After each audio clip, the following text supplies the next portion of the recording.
ओम श्री गणेशाय नमः। नमस्कुमारिकायै नमः।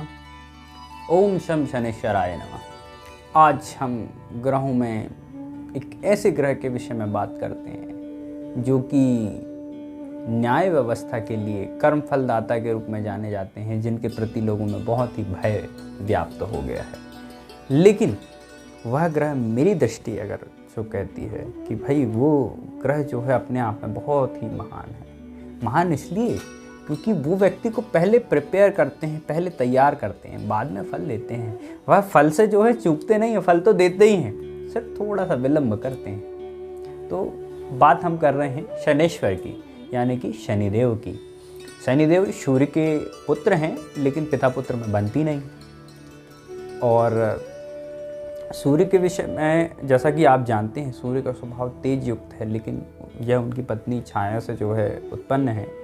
और ये जो है बहुत ही मंद ग्रह के रूप में देखे जाते हैं कि जिनका जो है चलना जो होता है, यानी कि फल देना जो है, ये भी विलम्ब होता है, क्योंकि उनकी चाल धीरी है, बहुत धीमी, बहुत सूर्य से बहुत दूरी होती जाती है ना। इस कारण से स्वरूप वर्ण नीला है और कर्म फल लाता है। और जिस स्थान पर बैठते हैं उस स्थान को तो थोड़ा सा वो सुरक्षित करते ही करते हैं, लेकिन जहाँ पर वो देखते हैं उस स्थान पर जो है वो नुकसान करते हैं थोड़ी सी जो है उनकी, क्योंकि शनिदेव की दृष्टि खराब है। खराब ऐसे ही कि भाई क्रूर दृष्टि है, नीच दृष्टि है। जहाँ देखते हैं उस स्थान पर आग लगा देते हैं, समझ लो ऐसा है। तो शनिदेव का हम फलादेश करते हैं, और आप हमारा फलादेश जो है कुछ समझने का अगर प्रयास करेंगे तो ज्योतिष आज बहुत ही खास सेशन है ज्योतिष का, आप बहुत कुछ सीख पाएंगे। तो सूर्य जब कुंडली के लग्न भाव में हो तो जातक बहुत ही धनवान होता है, थोड़ा सा क्रूर स्वभावी वाला होता है, थोड़ा सा दुबला पतला होता है, शरीर जो है कृशकाय होता है। लेकिन जातक को जो है किन किन चीज़ों से कष्ट होता है, जातक बहुत पराक्रमी हो जाता है, बहुत पराक्रम, क्योंकि तीसरी दृष्टि पड़ी पराक्रम पे, पराक्रम की वृद्धि। और फिर इसके बाद में वह सप्तम स्थान को देखते हैं। सप्तम स्थान को जैसे देखें तो वैवाहिक सुखों का जो है थोड़ा सा नाश करते हैं। वहीं जो है वह अपनी दसम दृष्टि कार्यक्षेत्र पर करते हैं, तो कार्यक्षेत्र को भी जो है थोड़ा सा नुकसान करते हैं। वहीं कुंडली के जो है दूसरे स्थान पर जब शनिदेव हों तो जातक अपने कुटुंब विरोधी होता है। कुटुंब में जो है उसका जो है मान सम्मान जो है बहुत कम होता है। व्यक्ति जो है बहुत ही कटुवाणी बोलने वाला होता है। कटुवाणी का अर्थ है कि कड़वा बोलता है, ऐसी कुछ बातें होती हैं कि जो कठोर होती हैं। कई बार ऐसी कुछ सत्य बोल देता है कि जिन कारण जो है लोगों को बुरा लग जाता है। और यहाँ पर अगर दूसरे स्थान पर शनिदेव हों तो व्यक्ति को आकस्मिक दुर्घटनाओं से भी खतरा होता है। फिर वहीं जो है कुंडली के तीसरे स्थान पर जब शनिदेव हों तो भाग्य में विलंब कराते हैं। व्यक्ति का भाग्योदय जो है जीवन के पूर्वार्ध में नहीं होता, व्यक्ति का भाग्योदय जीवन के उत्तरार्ध में होता है। और व्यक्ति को जो है बहुत प्रिपरेशन वाला बना लेते हैं कि व्यक्ति बहुत तैयारी करने में लग जाता है, व्यक्तित्व ही बनाने में जो है अपना ज़्यादा समय व्यतीत कर लेता है, और उसके भाई बहनों को थोड़ा सा कष्ट देते हैं। और शनिदेव अगर कुंडली के चतुर्थ स्थान पर हों तो माता के लिए कष्टकारी कहा गया है। लेकिन यहाँ पर चतुर्थ स्थान पर अगर गुरु की राशि में अगर हो जाएँ, या धनु राशि में, या अपनी स्वराशि में हो जाएं, या उच्च के हो जाएं, तो यहाँ पर जो है एक से अधिक घर भी देते हैं। कम से कम जातक के पास 3 घर तो होते ही हैं, यानी कि जमीन धन की वृद्धि भी होती है। जातक का कार्यक्षेत्र जो है अच्छा होता है, घर जो है ज़्यादा होते हैं तो कार्यक्षेत्र भी अच्छा होगा घर। और फिर इसके बाद कुंडली के पंचम स्थान पर हों तो संतान प्राप्ति में विलंब होती है। जातक जो है दुष्ट बुद्धि वाला होता है, जातक के अंदर छल प्रपंच रचने में जो है बिल्कुल सक्षम होता है। फिर इसके बाद कुंडली के 6वें स्थान पर अगर शनिदेव होते हैं तो जातक प्रबल शत्रुहंता होता है, जातक के शत्रुओं का नाश होता है। जातक की जितने ज़्यादा शत्रु होंगे उतने ज़्यादा शत्रुओं का नाश होगा। शत्रुओं को बढ़ाएंगे और नष्ट करेंगे, ये शनिदेव का काम है। यहाँ पर होने से शत्रु तो होंगे ही होंगे, लेकिन शत्रुओं का नाश भी होता रहेगा साथ साथ में। कुंडली के सप्तम स्थान पर हों तो जातक के विवाह में विलंब होता है। जातक की पत्नी समझदार अवश्य होती है, लेकिन जातक के विवाह में विलंब होता है। और यहाँ पर अगर सप्तम स्थान पे अगर शनिदेव हैं तो जातक थोड़ा सा दुष्ट बुद्धि, क्रूर बुद्धि भी होता है। और कुंडली के जो है अष्टम स्थान पर जब शनिदेव होते हैं तो व्यक्ति को आकस्मिक दुर्घटनाएं जीवन में जो है कई बार झेलनी पड़ती हैं।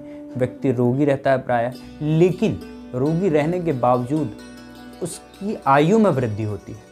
अगर शनिदेव अष्टम स्थान पर बैठे हैं तो जातक की आयु में वृद्धि होती है। जातक को कुछ गुप्त रोग होते हैं और कई बार ऐसा मैंने देखा हूँ कि कुछ लोगों की अगर इसमें हुए हैं तो उनको शुक्र संबंधित दोष भी देखने को मिलते हैं, शनिदेव अगर अष्टम स्थान पे हैं तो। वहीं कुंडली के नवम स्थान पे अगर शनिदेव हों तो भाग्य की वृद्धि तो होती है, लेकिन भाग्य जो है व्यक्ति का बहुत विलंब से उदय होता है। आयु के 36वें वर्ष में जो है व्यक्ति का भाग्य उदय होता है और 36वें वर्ष के पहले जो है उसको जो है 12-12 साल के अंतराल में जो उसको कुछ विशेष उपलब्धियां प्राप्त होती हैं। 12 साल तक तन उसके शरीर का विकास होता है, फिर 12 से 24 तक उसके मन मस्तिष्क का विकास होता है और 24 के बाद जो है फिर धीरे धीरे जो है मान और फिर उसके बाद धन की प्राप्ति होती है। तो व्यक्ति को जो है जीवन बड़ा संघर्षपूर्ण हो जाता है। लेकिन व्यक्ति को यहाँ पर जो है नवम स्थान पे अगर बैठे हैं तो व्यक्ति को धार्मिक बना देते हैं। कई बार जो है व्यक्ति धर्म विरोधी भी हो जाता है, लेकिन बाद में धर्म में आ जाते हैं। खैर ऐसे व्यक्ति शुरू में जो है देखेंगे कि नास्तिक टाइप के हैं, लेकिन बाद में सब धार्मिक होते चले जाते हैं। नारायण विरोधी होके, शास्त्रों में तो यही कहा है कि जो प्रथम में नारायण विरोधी होता है बाद में नारायण भक्त हो जाता है। कहने का मतलब ऐसे व्यक्ति धार्मिक प्रवृत्ति के होते हैं। पहले जो है संदेह करते हैं, संदेह के बाद जब पूर्ण विश्वास हो जाता है तब उस चीज़ में विश्वास करते हैं। हाँ, यहाँ पर एक चीज़ और बता दूँ कि अगर आपको 6वें 7वें 8वें 9वें इन स्थानों पर अगर शनिदेव हैं तो आपको हो सकता है कि वो तंत्र मंत्र संबंधित गुप्त विद्याओं में जो है आपको रुचि भी दिलवा देंगे, क्योंकि सप्तम स्थान पीड़ित हुआ और व्यक्ति तंत्र की तरफ जाता है। फिर इसके बाद जो है कुंडली के 10वें स्थान पर चलें।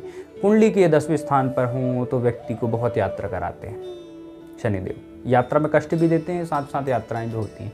तो ऐसे व्यक्ति को प्रयास करना चाहिए कि कोई बैठकर करने वाला काम, क्योंकि ऐसे व्यक्ति सरकारी नौकरी में किसी जो है ऐसे सरकारी कार्य में जो है जैसे कोर्ट वगैरह का कार्य हो गया है ना, वकील वगैरह के पेशे में जो है लॉ वगैरह के काम में जो है व्यक्ति बहुत इंटरेस्ट दिखाता है, उन कार्य क्षेत्र अधिकतर वही होते हैं। तो यहाँ शनिदेव हों तो व्यक्ति को ऐसे कार्य क्षेत्र मिलते हैं और वाहन वगैरह का कार्य भी व्यक्ति ऐसे व्यक्ति करते हैं, यानी कि वाहनों से लाभ होता है व्यक्ति को 10वें स्थान पर हो। लेकिन यहाँ पर जो है वो पिता के लिए थोड़ा सा कष्टकारी हो जाते हैं, माता के लिए भी कष्टकारी होते हैं 10वें स्थान पर अगर शनिदेव बैठें तो। फिर इसके बाद में कुंडली के 11वें स्थान पर हों तो व्यक्ति बहुत ही ज़्यादा धूर्त होता है। अलग अलग किस कर्मों से जो है कैसे कहाँ से पैसा निकालना है ऐसी बुद्धि हो जाती है उसकी कि आप पकड़ ही नहीं पाएंगे कभी। यानी कि जातक बहुत ही जो है शातिर किस्म का हो जाता है। जातक जो है कई प्रकार से जो है धन अर्जित करने के जो है बहाने खोजता है। 2 नंबर के पैसों में जो है बिल्कुल बहुत ध्यान रहता है उसका, कई बार ऐसा हो ही जाता है। और लेकिन हाँ, इस कारण से जो है जातक की आय में थोड़ी सी रुकावट देखने में आती है। आय जो है धीरे धीरे व्यक्ति की जो है बहुत कई बार रोक लग जाती है, उसका पैसा कई बार रुक जाता है। आकस्मिक धन की जो चाह होती है ना, व्यक्ति का बहुत धन रोकती है। ध्यान रखिएगा, आकस्मिक धन कभी कभी आता है, लेकिन जो कभी कभी जो धन आता है वो व्यक्ति को उतना सुख नहीं दे सकता। स्थायी धन में और आकस्मिक धन में यही फर्क है। तो ऐसा भी जो है प्रभाव देते हैं खैर शनिदेव यहाँ पर। फिर इसके बाद में जब हम कुंडली के 12वें स्थान पर शनिदेव होते हैं तो यहाँ पर कुंडली के अगर 12वें स्थान पर शनि हैं तो जातक को वाहन दुर्घटना, आकस्मिक दुर्घटनाएं और व्यक्ति के नेत्रों में समस्या होती है। साथ साथ व्यक्ति के पैरों में भी समस्या बताई गई है कि अगर यहाँ पर हों तो जातक के पैरों में भी समस्या देती है। वाहन से दुर्घटना के योग बनते हैं। अगर शनिदेव कुल मिला के जो है कुंडली में बहुत ही महत्वपूर्ण स्थान रखते हैं। लेकिन शनिदेव का एक प्रभाव, पहले वो आपको तैयार करेंगे फिर इसके बाद आपको फल देंगे। जब तक आप तैयार ही नहीं हो तो फिर क्या फल देंगे। खैर गुरु और शनि में जो है एक छोटी सी चीज़ लास्ट में बता दूं मैं आपको, गुरु और शनि में जो है दोनों ही थोड़े धीरे धीरे ग्रह हैं, लेकिन उनके फलों में जो है एक असमानता है कि गुरु पहले देते हैं फिर इसके बाद में कहते हैं कि भाई अब तुम तैयार हो उस चीज़ के योग्य बनो। लेकिन शनिदेव पहले उस व्यक्ति को उस कार्य के योग्य बनाते हैं फिर इसके बाद उस कार्य में जो है प्रवृत्त करते हैं। तो ये फ़र्क है। तो शनिदेव इस प्रकार से हमारी दृष्टि में जो है एक बहुत अशुभ ग्रह नहीं है। उनके देखिए कुछ परिणाम तो हैं जिसके कारण से जो है शनिदेव प्रताड़ित भी करते हैं। लेकिन अगर आपने किसी नीच जिसको कहा जाता है, मतलब सामाजिक भाषा में नीच कोई व्यक्ति नहीं होता, लेकिन हाँ आपने अगर किसी दलित व्यक्ति का, किसी बेरोज़गार व्यक्ति का, किसी कोढ़ी व्यक्ति का, किसी रोगी व्यक्ति का, ऐसा व्यक्ति जो भाग्य का मारा हो, अगर आपने ऐसे व्यक्ति का अपमान किया, ऐसे व्यक्ति को कष्ट दिया, तो आपके जीवन में शनिदेव कष्ट भर देंगे। और अगर आपने ऐसे व्यक्ति का सम्मान किया, औषध का दान किया, आपने गरीबों की मदद की, तो शनिदेव आपको यहाँ से यहाँ पहुँचा देंगे। तो ऐसा है, शनिदेव का आज जो है फलादेश आज हम समाप्त करते हैं। आगे फिर और चर्चा में जो है आपसे किसी और ग्रह की चर्चा करेंगे, लेकिन आज के लिए इतना ही। ओम नमः शिवाय।